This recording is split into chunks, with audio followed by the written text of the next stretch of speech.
hadii lahayd ma akoonkan soo furo guraya insha Allah soo muuqaalka meel dheer gaaro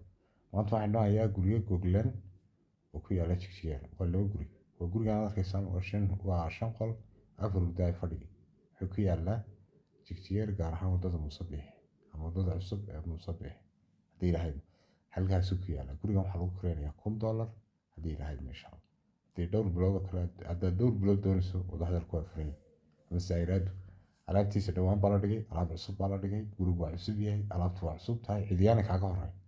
qof aroos soo kale waa ku soo baxaya insha Allah hadii lahayd ma guriga kale u dambeeya oo guri 3 qol ah oo lagu kireynayo 500 hadii lahayd hurdadiisa oo taa gurigi horeen wadnay hadii lahayd fadhiga waan ka soo baxnay hurdadu waa tan insha Allah guriga u dambeeyana waad arki doontaa diirku ka bilaabmaya muuqaalku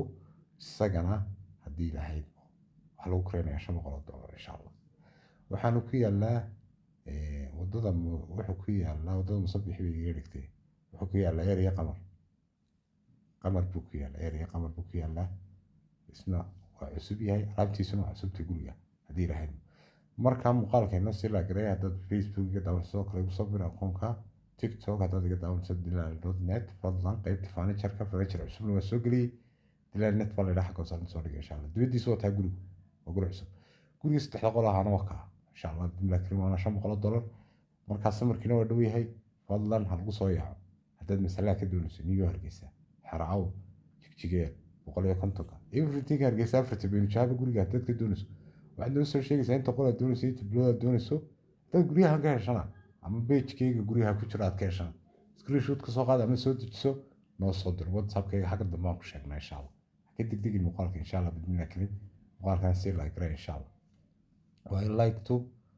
meel dheer bay gaarsaas xataa la wadaag insha Allah marka qaybta TikTok dad iga daawansan dilal.net akoonkii furniture-ka xagga soo dhigay insha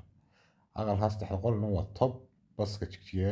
halka uu maro ee kaalinta qamar ayuu dhow yahay laamid waxba ma jiro waana guri chance hadii lahayd baskina wad ka agraacaysa gurigaagna waa afiya gacan labadaba insha Allah hadii lahayd ma $500 heaterkina waa leeyahay insha Allah marka chance ka yaala mogaan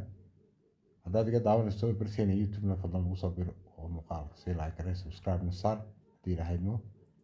weydin kaade TikTok-tana weydin kaade hadii lahayd ma like ta halmaamina hadii lahayd ma insha Allah haddaad doonayso guriga goglan everything halkaad ka doonayso inta qol doonayso baan la wadaagaysaa insha Allah diirkiisuna waa ka kiis 3 qolaha waa top day hadii lahayd shirkadda Xiis Construction Company shirkadana in la xiriirno waa shirkad dhisma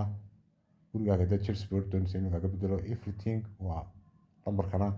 waad nala soo xiriiraysaa annaga aad ku xidhan insha Allah hadii lahayd markii jooyinka dib u habeynta everything